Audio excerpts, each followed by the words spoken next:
For this case of the week, I'll tell you guys how in just 2 sessions I was able to help a woman get her cycle back after losing it for 6 months right after she lost a family member. This is something that I see kind of regularly. Often it's not the patient's chief complaint. They'll come in complaining of insomnia or loss of appetite or depression or some other symptom, and then they'll tell me that their cycle's been irregular for a long period of time. And this happens at least like 10, 15 times a year. And I do like 150 sessions a week, so that's not super common. But it's always the same news. Something traumatic happened. Say it's in this case, it was a loss of a family member. Often it's after a big surgery or after a really big illness that leaves someone hospitalized, and then a woman will just lose her cycle after that period of time. It's kind of unexplained. She did all the right things, went to her OBGYN, made sure she wasn't pregnant. After the first month, and she didn't get her cycle for 3 or 4 weeks. She thought maybe I'm pregnant somehow.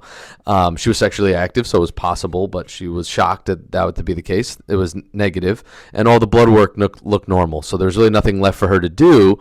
But now it's been 6 months later, or almost 7 months later at this point, and she came in and she was complaining of this. And I said, I know your chief complaint doesn't have anything to do with your lost cycle, but you're 28. You should be getting your cycles regularly. They were regular before you had this huge loss and fell into this depressive episode, which is normal when you lose somebody important to you, but it's really important we turn that back on. And of course, I'm not able to relieve the stress from the loss of a loved one or all the time that it's going to take afterwards. That wasn't my goal, but I kind of treat the ovaries in this case like they're the second thyroid and try to reconnect that axis. So what happens when the adrenal glands are pumping out major stress hormones after losing somebody and you're in this state of chaos and you don't know what to do? The adrenal gland takes over and completely disrupts the communication between the ovaries and then a little structure in the brain called the hypothalamus.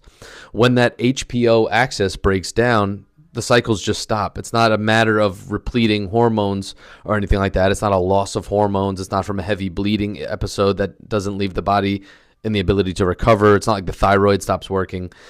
It's that literally the communication between the brain and the ovaries is shut off, and to get it to turn back on is actually relatively easy. In this case, I just did 2 treatments where I calmed the stress and reduced the cortisol and adrenaline spikes that the patient was experiencing that were causing depressive episodes and also panic attacks and a loss of sleep and insomnia.